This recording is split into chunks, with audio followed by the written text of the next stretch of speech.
হইয়া লাচার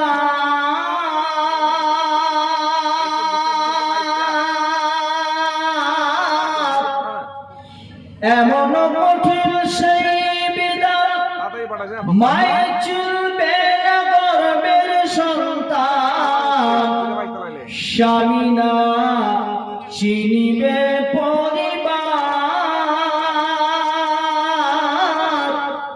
বাঁচাও বাঁচাও উঠবে ধ্বনি সেই দিন নবী গুণমণি বাঁচাও বাঁচাও উঠবে ধ্বনি সেই দিন নবী গুণমণি উম্মত বলে করিবেন চিৎকার পাপী উম্মত কে করিবেন পার পাপী উম্মত কে করিবেন পার কঠিন হাসরের দিনে আখিরি নবীজি বিনে কঠিন হাসরের দিনে আখিরি নবীজি বিনে পাপী উম্মত কে করিবেন পার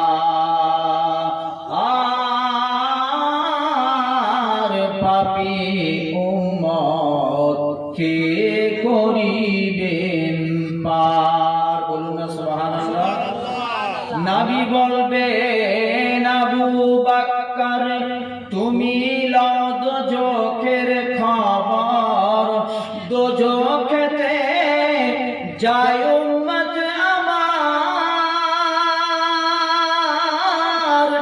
কোথায় বাবা উসমান গনি তুমি লও কাউসারের পানি উম্মতের করাও না আহার আরে পুলসিরাতের কুঠির ফুলে হযরত আলী যাও না চলে উমর যাও মিজানের পাল্লার ধার পাপী উম্মত কে করিবেন পার পাপী উম্মত কে করিবেন পার আল্লাহুম্মা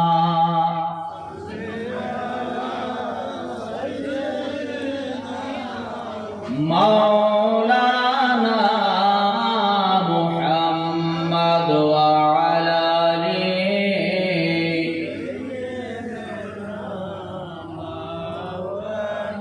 ওরে পীর মুর্শিদি ওয়াসিলা করে হক্কানি পীরের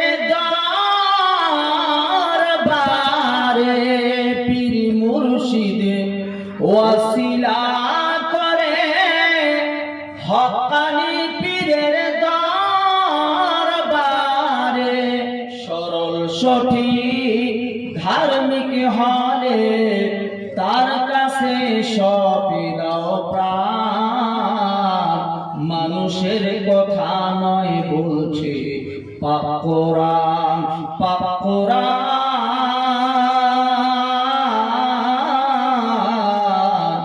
মানুষের কথা নয় বলছে পাপ কোরআন আল্লাহুম্মা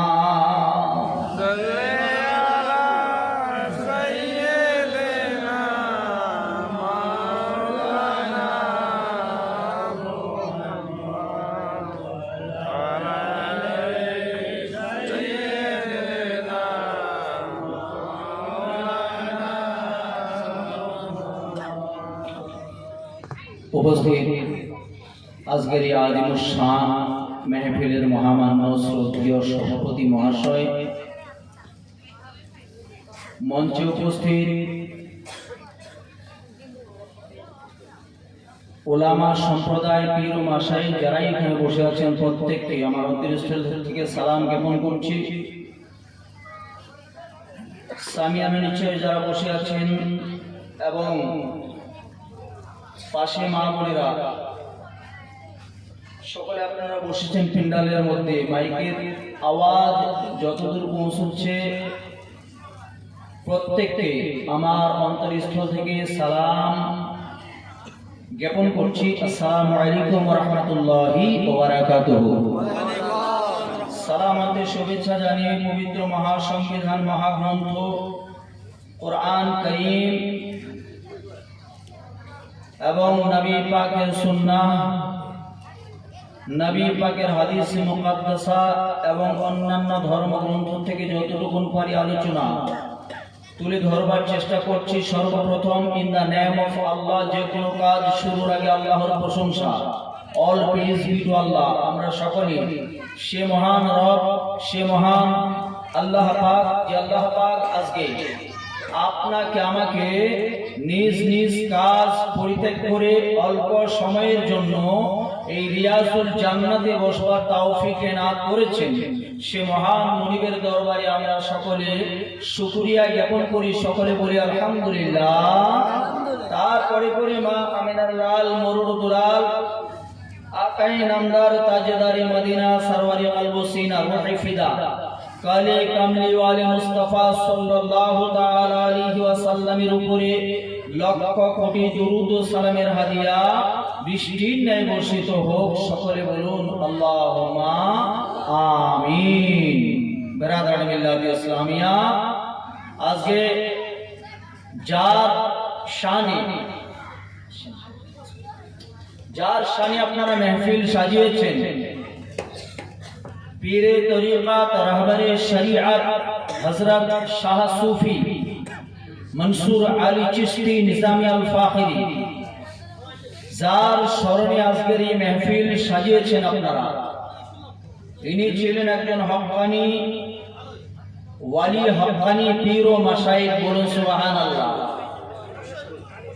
পীর কেন মানতে হয়?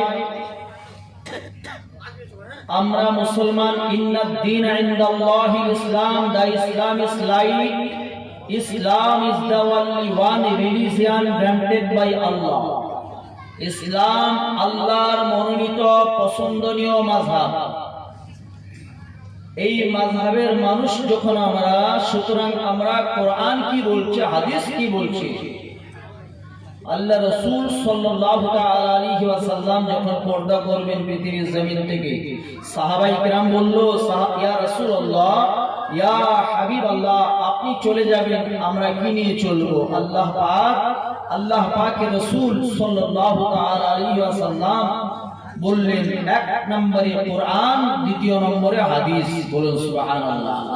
কোরআন হাদিসকে তোমরা আঁকড়ে ধরবে, তাহলে তোমরা পথভ্রষ্ট হবে না। তো আজকে আমরা যে পীর মুরিদি করি, পীর সাহেবের হাতে হাত দিয়ে বায়াতে রাসূল গ্রহণ করছি। কার বায়াত বাপ? একটু কথা বলবেন। কার বায়াত?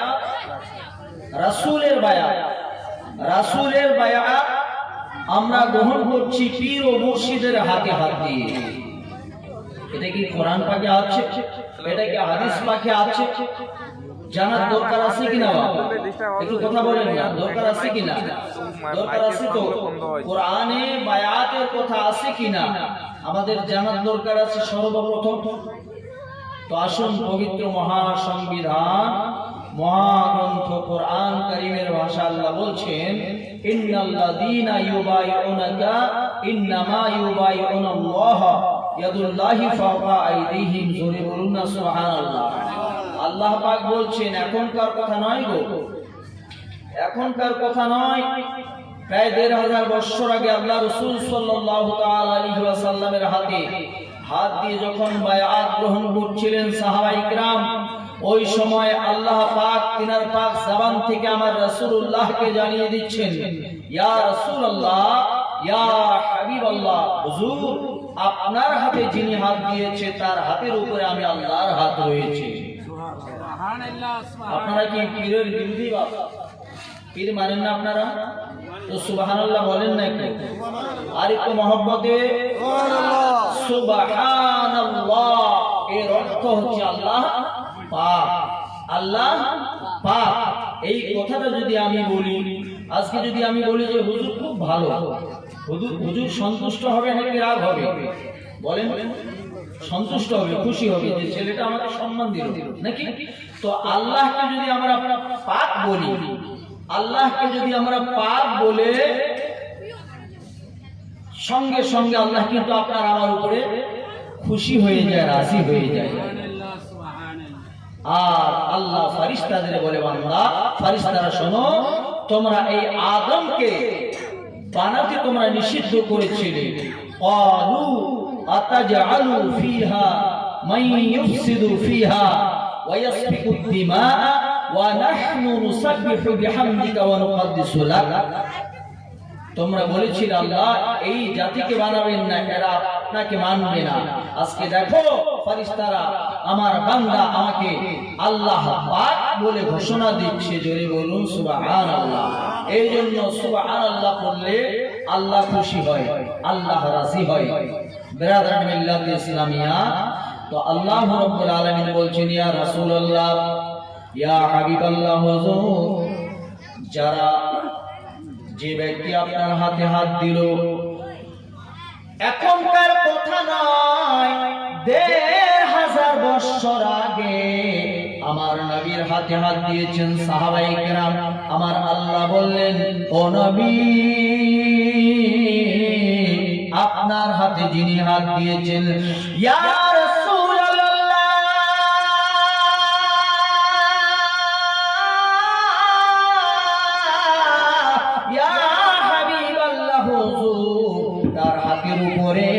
আমি আল্লাহ পাকের হাত রয়েছে।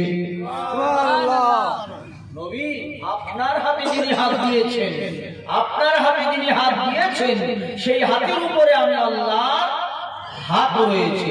তাহলে কোরআন কারীমের ভাষা অনুযায়ী আমরা বুঝতে পারলাম যে বায়াতে রাসূল আছে, বায়াত গ্রহণ করতে হবে, এটা কোরআন শরীফে আছে। জোরে বলুন সুবহানাল্লাহ। বিরাদরান মিল্লাত ইসলামিয়া, অনেকে বলে কোরআন কারীম খুলে দেখলাম পীর শব্দ নাই। মুসলমান বাবা, পীর ফারসি শব্দ, কোরআন কারীমের ভাষায় আল্লাহ বলে ওয়ালিয়াম মুর্শিদা। কোরআন কারীমে এই পীরকে মুর্শিদ বলা হয়। জিনিস একটাই, পীর মুর্শিদ গুরু নাকি বাবা, গুরু বলা হয় সংস্কৃত ভাষায়। মুসলমান আমরা ইসলাম ধর্মাবলম্বী, আপনার আমার ধর্মে বায়াত আছে। সনাতন ধর্মের বেদের মধ্যেও বায়াতের কথা আছে। প্রপূজ্যবর্ষং দেহে দেহে সনাতন ধর্মের গ্রন্থ, সনাতন ধর্মের গ্রন্থেও এই বায়াতের কথা আছে। তাই তো তারা গুরু দীক্ষা নেন না বাবা। আপনারা এমন ভাবে বসে আছেন, যদিও মন দিয়ে শুনছেন, কিন্তু একটু কথা যদি না বলেন ভালো লাগে না।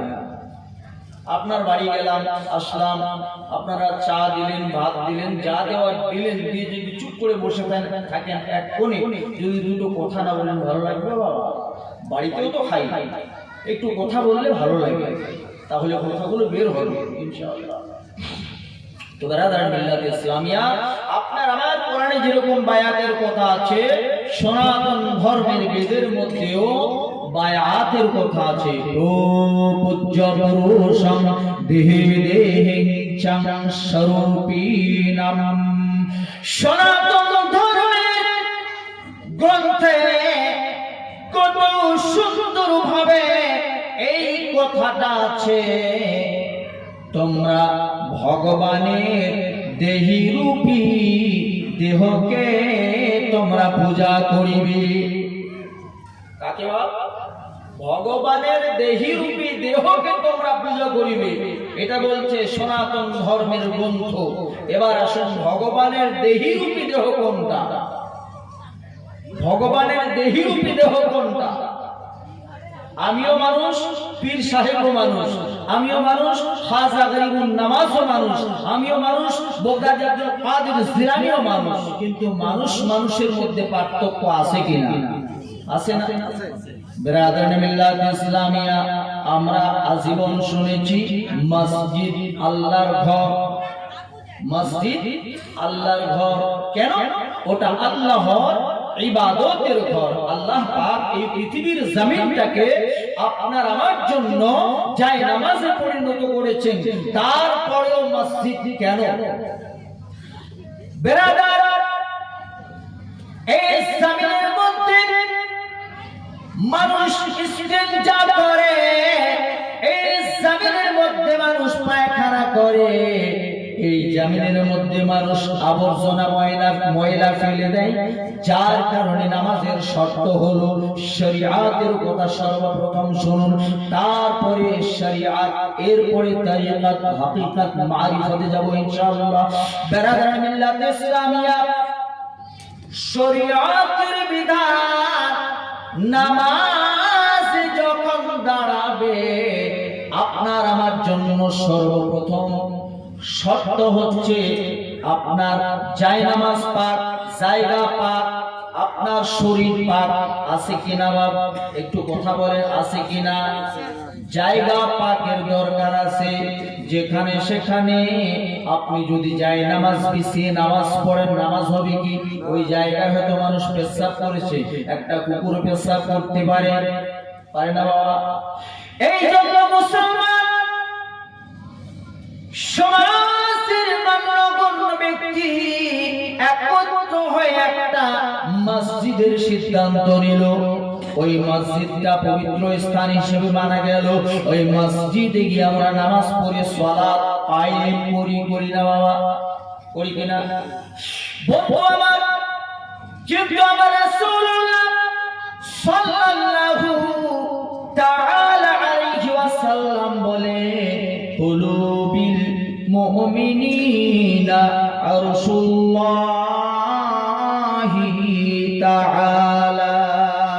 মুমিন মানুষের বাম স্তনের ধোয়া খুলছে, লতিফায়ে কলব, ওই কলব হলো আল্লাহর স্থান। জোরে বলুন আর একটু মহব্বতে সুবহানাল্লাহ। বাম স্তনের ধোয়া খুলছে, লতিফায়ে কলব। পবিত্র কোরআনের দলিল হলো আপনার আমার সকলের শরীরের ভিতরে একটি মাংসের টুকরো আছে, ওই স্থানটা আল্লাহর পবিত্র স্থান। আল্লাহ ওই প্রত্যেকটা মুমিন বান্দার কলবের মধ্যে বিরাজমান। বলুন সুবহানাল্লাহ। আল্লাহ আপনার আমার থেকে দূরে নয়, আল্লাহ আপনার আমার থেকে দূরে নয়, অতি কাছে। খোদা তোমায় ডাকতে জানি না,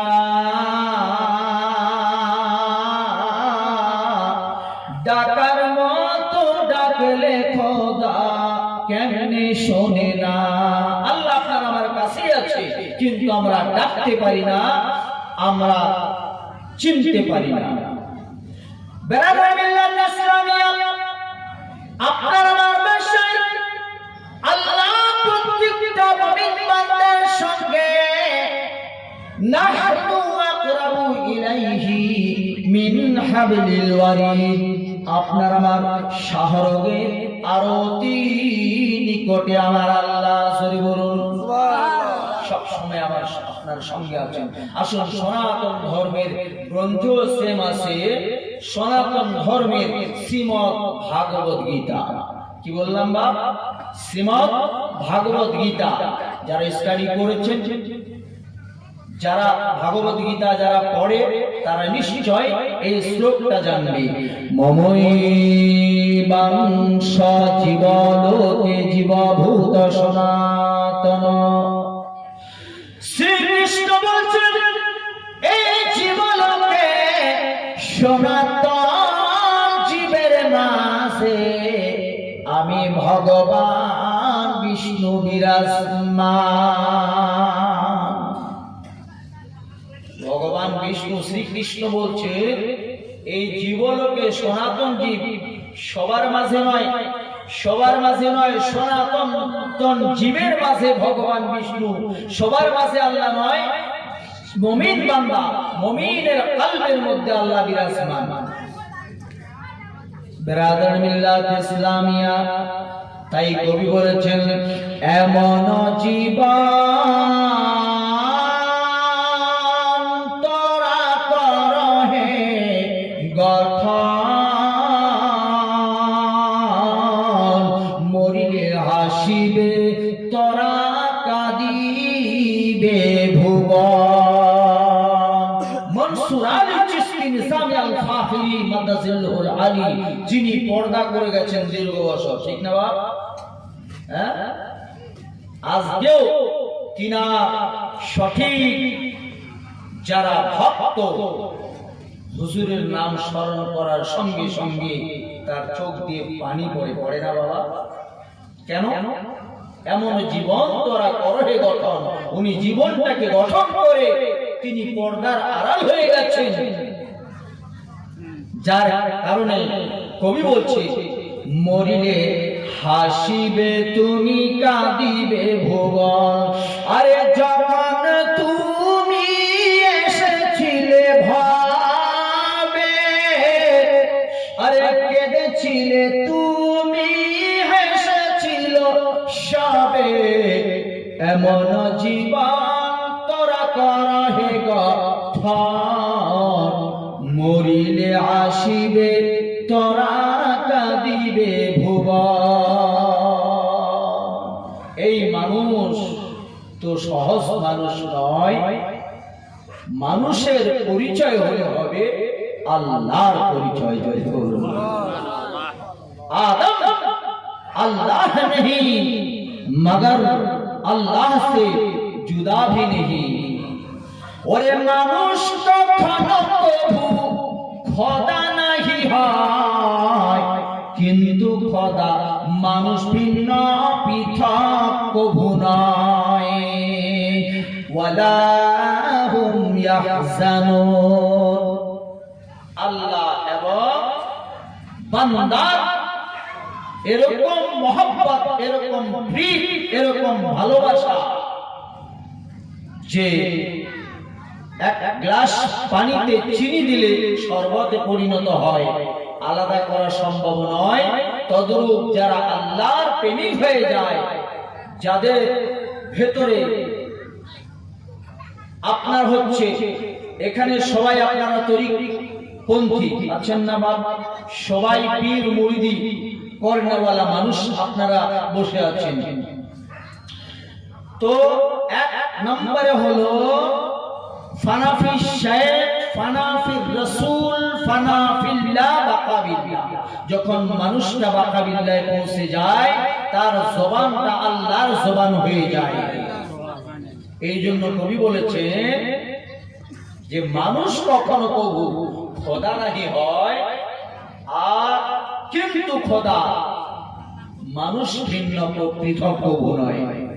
মানুষ আল্লাহ নয়, ওয়ালিরা আল্লাহ নয়, কিন্তু তারা আল্লাহ থেকে জুদা নয়। ওয়ালা হুম ইয়াহজানুন, আল্লাহর সঙ্গে তারা মিশে গেছেন। এই জন্য মনসুর আল্লাহ বলেছিল যে আনাল হক, আমি আল্লাহ। কিন্তু আসলে তো তিনি নিজের কথা বলেননি, কারণ তার ভিতরে আল্লাহ প্রবেশ, আল্লাহ তার ভিতরে মিশেছিল, যার কারণে জবান ছিল মনসুর আল্লাহের, কথাটা ছিল আমার আল্লাহর। জোরে বলুন সুবহানাল্লাহ। প্রপূজ্য পুরুষং দেহে দেহিং চাং স্বরূপিনাম, ভগবানের দেহরূপী দেহকে তোমরা পূজা করবে।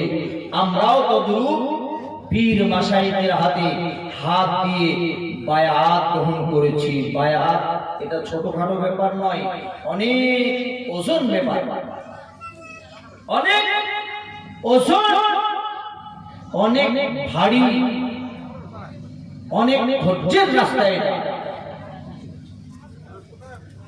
মারিফাত এমন একটা শব্দ, মারিফাত এমন একটা শব্দ, আজকে তো আমরা মারিফাত বাড়ি বাড়ি প্রচার করে ঘুরছি। যারা মারিফাত এমন স্থানে আপনি প্রয়োগ করলেন যেখানে বলাটা একেবারে নিষিদ্ধ, তো আপনি তো কাফিরে পরিণত হবেন। পীর মুরিদি সাধারণ কথা নয়, এখনকার তো আব্বা আমার সবাই এক নয়। ওই যে আমি শ্লোকটা পড়লাম শোনেন, পীর মুর্শিদি ওয়াসিলা করে হকানি পীরের দরবারে, আরে সরল সঠিক ধার্মিক হলে, সরল সঠিক ধার্মিক হলে তার কাছে পেদাও প্রাণ। মানুষের কথা নয় বলছে পাপ কোরআন। পীর মুর্শিদ ওয়াসিলা করে হক্কানি পীরের দরবারে, আর সরল সঠিক ধার্মিক হলে তার কাছে সঁপে দাও প্রাণ। সবার কাছে প্রাণ সঁপে দেওয়া যাবে না। বায়াত শব্দের অর্থ কি জানেন? বায়উন শব্দ থেকে বায়াত, আর বায়াতের গ্রামার খুলে দেখবেন যে ক্রয় বিক্রয়। আপনি যখন বায়াত হয়েছে তখন আপনি পীর ও মাশায়েখের কাছে বিক্রি হয়ে গেছেন, গোলাম হয়ে গেছেন। তো ওই জায়গায় আপনাকে বায়াত হতে হবে যেখানে হক্কানি পীর হবে। সব পীররা হক্কানি নয়, আর সব পীররা আবার ভণ্ড নয়। বোঝা গেল বাবা? হক্কানি পীরের দরবারে বায়াত হতে হবে। আসুন, এটা তরিকায় চিশতিয়া তরিকার মেহফিল, ঠিক না বাবা? আসুন, আপনার হচ্ছে হযরতে ইব্রাহিম বিন আদহাম রাহমাতুল্লাহ আলাইহি। পীর মুরিদি কাকে বলা হয়? হযরতে ইব্রাহিম বিন আদহাম রাহমাতুল্লাহ আলাইহি ইনি সাধারণ একজন মানুষ ছিলেন। ऐशो आरामेर जिंदगी তিনি যাপন করতেন। আল্লাহকে মানতেন না, রাসূলুল্লাহকে মানতেন না, পীর তো জানতেনই না। অনেকে বলে পীর হাতে হাত দিয়ে আবার কি হবে? আমরা তো নামাজ পড়ছি, রোজা করছি, এটা করছি, ওটা বলে না, বলে কিনা? পীরের হাতে হাত দিলে কি হবে? গুরু শব্দের গ্রামার খুলে দেখলাম, গুরু তাকে বলা হয় যিনি আপনাকে আমাকে অন্ধকার থেকে উঠে আলোর দিকে নিয়ে আসবেন, যিনি আপনাকে আমাকে অন্যায় নৈতিকতার থেকে ন্যায়ের পথে নিয়ে আসবেন, তাকেই বলা হয় গুরু। জোরে বলুন সুবহানাল্লাহ। তাকে বলা হয় গুরু। তাহলে গুরুর দরকার আছে কিনা? আপনি স্কুলে পড়েছেন, সর্বপ্রথম আমার সঙ্গে এসেছেন আপনাদের এলাকার সকলের সুপরিচিত আমার শ্রদ্ধাভাজন ভাইজান হযরত জনাব আপনার হচ্ছে মনসুরুল ভাই, মনসুরুল চিশতি সাহেব। উনি আমার গাড়িতে এসেছেন, আমার বন্ধু লোক। যাই হোক, এবার একটা বাচ্চা যখন, একটা উদাহরণ এক্সাম্পল দিচ্ছি, মাধ্যমিক এক্সাম দেবে, তো সর্বপ্রথমে কি পড়তে হয়েছে বাবা? শরীয়ত। বড় শরীয়ত, ঠিক কি না? শরীয়ত। আর প্রথম ইংরেজি অক্ষরটা ছিল এ। মাদ্রাসায় দাখিলা করবেন সর্বপ্রথম আলিফ অথবা হামজা, এই তো সর্বপ্রথম। তো বারাদার মিল্লাত ইসলামিয়া প্রত্যেকটা বাংলা শিক্ষায় শিক্ষিত হতে গেলে যেরকম শিক্ষকের দরকার আছে, ইংরেজি শিখতে গেলে যেরকম টিচারের দরকার আছে, আরবি শিখতে গেলে যেরকম আপনার আমার উস্তাদের দরকার আছে, তদ্রূপ ইলমে মারিফা, আধ্যাত্মিক ইলমে লাদুন অর্জন করতে গেলে আপনাকে একজন পীর ও মাশায়েখের হাতে হাত দিতেই হবে, ঠিক কি না? প্রত্যেকটা জিনিসের লাইন সিস্টেম আছে, প্রসিডিউর আছে। ব্রাদার মিলাদ ইসলাম ইব্রাহিম বিন আদহাম রাহমাতুল্লাহ আলাইহি, তিনি সাধারণ একজন যুবক ছিলেন। কি হবে পীর হয়ে? দেখুন পীর কি জিনিস। অ্যাটেনশন প্লিজ, একটু মনোযোগ দিবেন, উঠা বসা করবেন না, সবাই চুপ করে বসুন। কারণ চিশতিয়া তরিকার সর্বপ্রথম শিক্ষা হলো আদব। কি বললাম? সর্বপ্রথম আদব। শুধু চিশতিয়া তরিকার নয়, তরিকায় চিশতিয়া, তরিকায় আপনার কাদিরিয়া, তরিকায় নকশবন্দ, তরিকায় আপনার মুজাদ্দিদিয়া, যাই হোক না, যে কোনো তরিকার যখন বায়াত গ্রহণ করবেন সর্বপ্রথম শিখুন আদব। আদব নাই তো কোনো আমল নাই, আদব নাই তো কোনো পীর মুরিদে নাই। সর্বপ্রথম শিক্ষা হলো আদব। তোবার আদানা মিল্লাত ইসলামিয়া, এই জন্য আদবের সঙ্গে একটু ওষুধ দু চার কথা বলে আমি আবার চলে যাব প্রত্যেকদিন জালসা। আমি জ্বর নিয়ে ওষুধ খেয়ে কিন্তু ওয়াজ করছি। গতকাল দিনের বেলা আব্দুল মোরে জালসা ছিল ময়নাগুড়িতে, রাতে ছিল চাংড়াবান্ধায়। জ্বর অবস্থা ওয়াজ করেছি ইনশাআল্লাহুল আজিজ। আল্লাহ রব্বুল আলামিনের কৃপা এবং পীর ও মাশায়েখদের নিগাহ করমে ইনশাআল্লাহ কোনো আটকাই নেই, বক্তব্য করেছি। তো বেরাদানে মিল্লাত ইসলামিয়া বলছিলাম, ইব্রাহিম বিন আদহাম রাহমাতুল্লাহ আলাইহি সাধারণ মানুষ ছিল, এইশো আরামের জিন্দেগি যাপন করতেন। গুরুর কেন দরকার, উপদেশের কেন দরকার, ওয়াবতাগু ইলাইহিল ওয়াসিলা কেন বলেছেন কোরআন? ওয়াসিলা ছাড়া কোনোদিন কেউ আল্লাহ পেতে পারে না, ওয়াসিলা ছাড়া কেউ কোনোদিন আল্লাহ পেতে পারে না।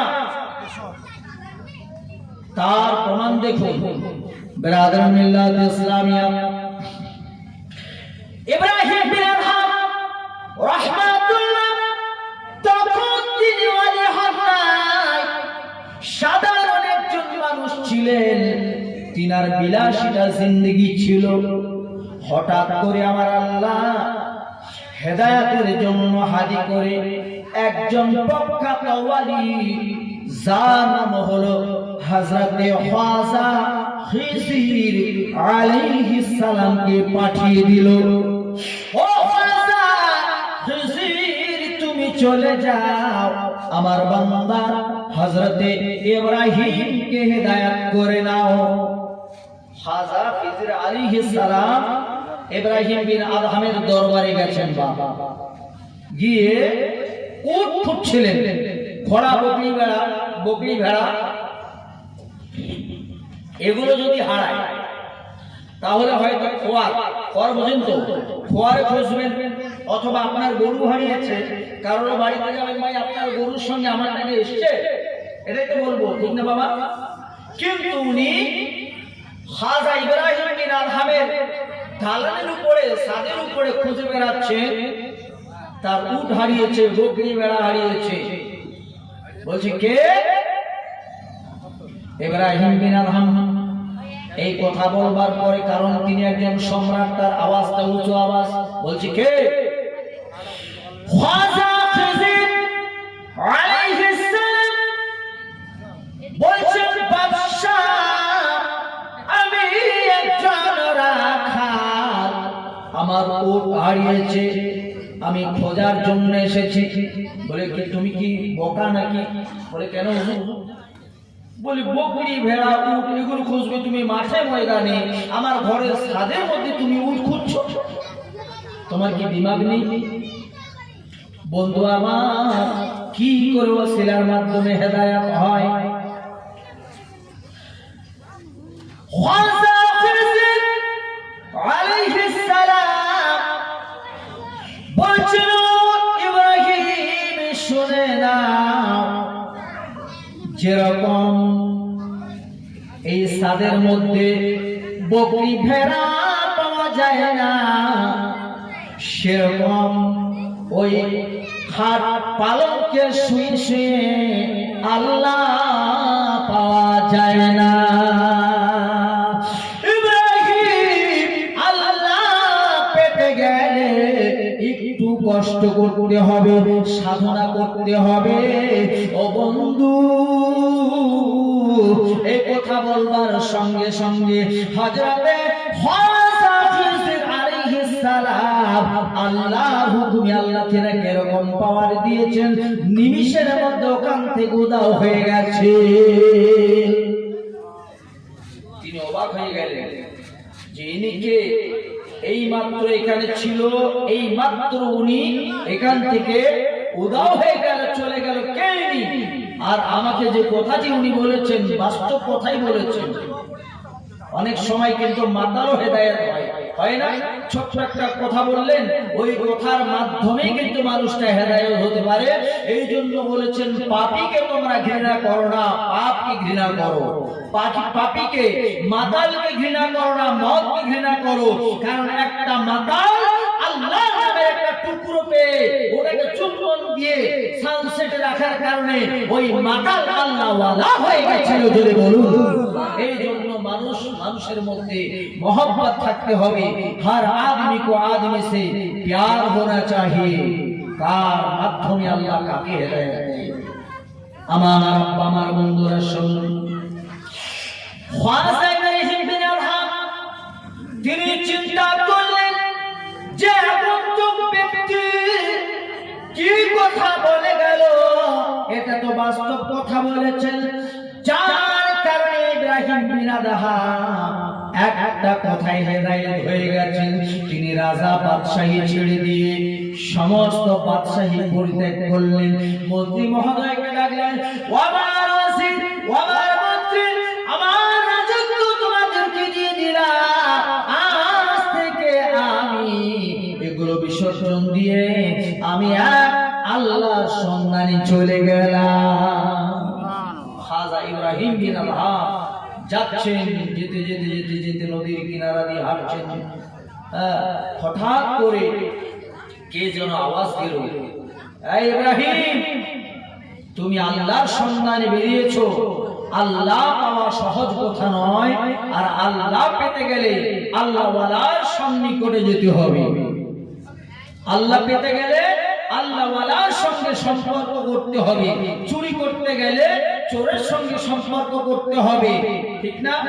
তদরূপ সোহবতে সালেহ তোরা সালেহ গুনা, সোহবতে তালেহ তোরা তালেহ গুনা। এক জামানা সোহবতে বা আউলিয়া বেহতের আজ সাত সালতাআত বেরিয়া।